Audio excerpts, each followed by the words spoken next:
Bueno, damas y caballeros, aquí están Ketty Garat, Gloria Lomana, Inocencio Arias, y también tengo el gusto de hablar con un viejo amigo que además, en nombre de otros compañeros, ha tomado una diligencia importante de carácter judicial. Estoy hablando del exfiscal don Ignacio Gordillo. Don Ignacio, muy buenos días.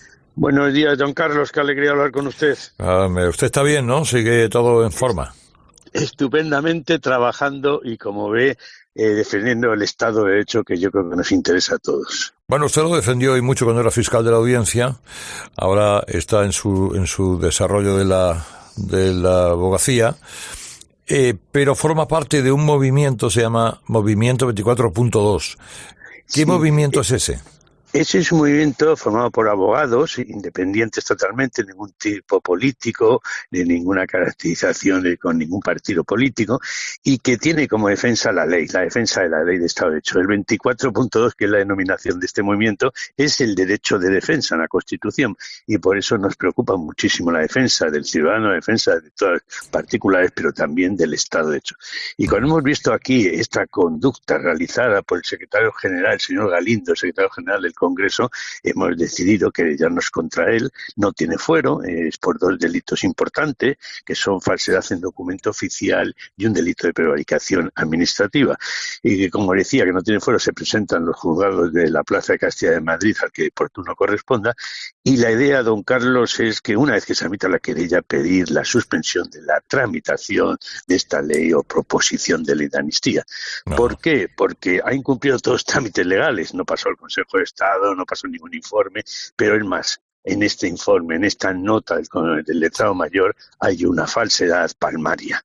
Primero, porque dice que es totalmente constitucional, cuando incluso se ha pronunciado personalmente en varias ocasiones que era inconstitucional, pero omite plenamente que viene de un acuerdo con los independentistas por parte del gobierno para conseguir la investidura del señor Sánchez, y es decir, que omite la verdad. Y lo pasa para esta proposición de ley, lo pasa a trámite para que se inicie esa tramitación que ahora, mañana, se va a votar en el Congreso de Diputados. Por lo cual creemos que estamos ante dos delitos muy importantes, dos delitos que el secretario general, como persona física, sin ningún fuero personal, tiene que responder de ellos. Pero con esa ley, con esta querella, lo que se pretende es suspender la tramitación, porque claro, no hay derecho que, sabiendo que es inconstitucional, se ponga en marcha. Ustedes, y ahí hay, en ese movimiento, desde luego la querella la firma el que fuera magistrado del Supremo Adolfo Prego, el catedrático Nicolás González Cuéllar, usted como exfiscal de la Audiencia, el decano del Colegio de Abogados de Melilla, además al señor Fernando Galindo, con el que siempre, en fin, este último tiempo hemos bromeado con aquello de un servidor, un amigo, un esclavo, le atribuyen el no haberse abstenido de informar sobre la admisión de la proposición de ley por cuanto había ocupado puestos de responsabilidad política como alto cargo de instituciones gobernadas por el PSOE. Claro, esta nota que emite él, este informe, es que es totalmente irregular, porque es una persona que ya se había pronunciado, es una persona que cambia de criterio, es una persona que lo que hace es un favor más al gobierno cuando ha estado formando parte del Ejecutivo. Yo creo que es muy grave. Personalmente como decimos, tenía que haberse abstenido, pero nunca podía dar tramitación a esta ley.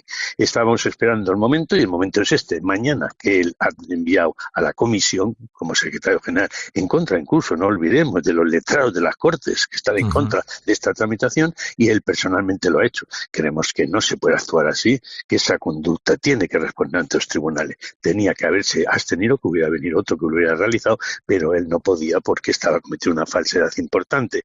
Cambiando de criterio, que eso puede ser muy humano, pero sobre todo omitiendo datos importantes, y esto va contra la separación de poderes, porque no es un acuerdo del gobierno, no es un acuerdo de un pacto con los independentistas, y eso lo omite porque sabe que eso rompería, lógicamente, la tramitación de la ley.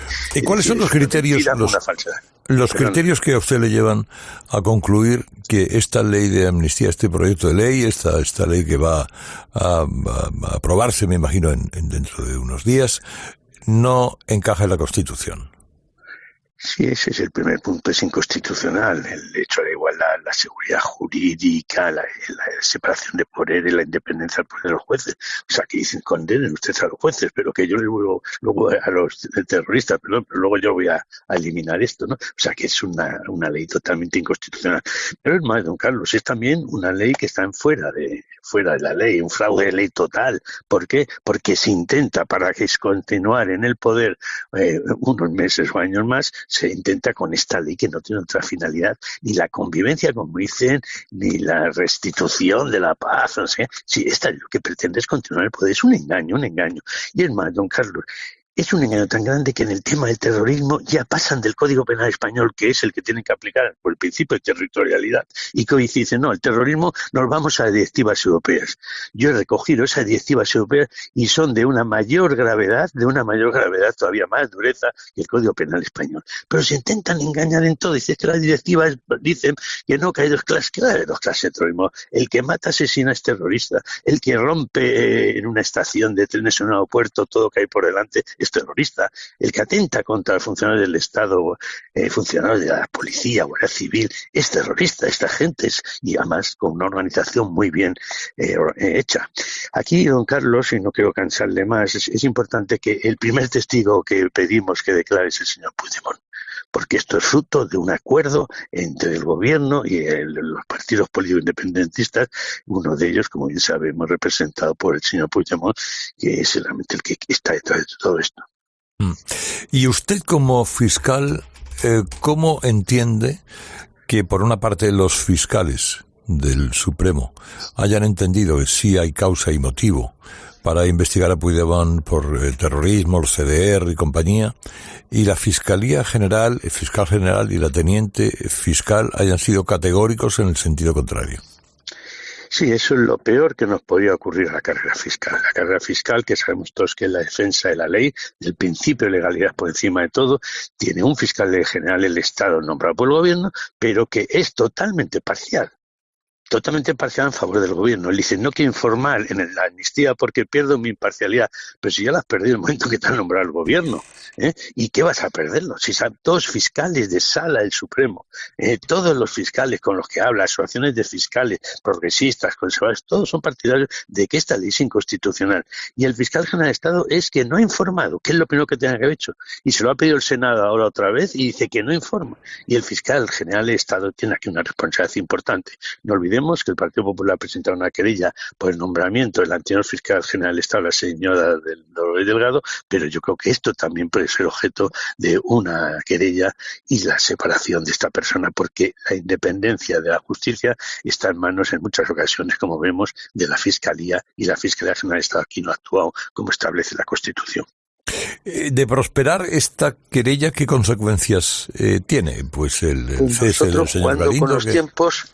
Sí, cuando con los tiempos la hemos presentado el día anterior a que se va a debatir mañana en el Congreso, en la ley, esta proposición de ley, que no es ni proyecto, que lógicamente va a aprobarse, desgraciadamente, pero sabiendo que ha iniciado hay un acto inicial ahí que es totalmente irregular, como es la nota, el informe, el dictamen, como le llamemos, del letrado mayor. Si el letrado mayor no lo hubiera tramitado la ley, que es lo que tenía que haber hecho, no tramitarla, no estaríamos mañana en esta votación. Por eso sería la idea suspender la continuidad de esta ley y que no entre en vigor en ninguna ocasión, ni ahora mismo ya le envía penal se paralice el pase al Senado. Es don Ignacio Gordillo. Me ha alegrado mucho volver a saludarle, señor Gordillo. Ya lo sabe dónde me tiene. Don Carlos, muchísimas gracias a usted y es un honor hablar con usted y con todos sus compañeros ahí.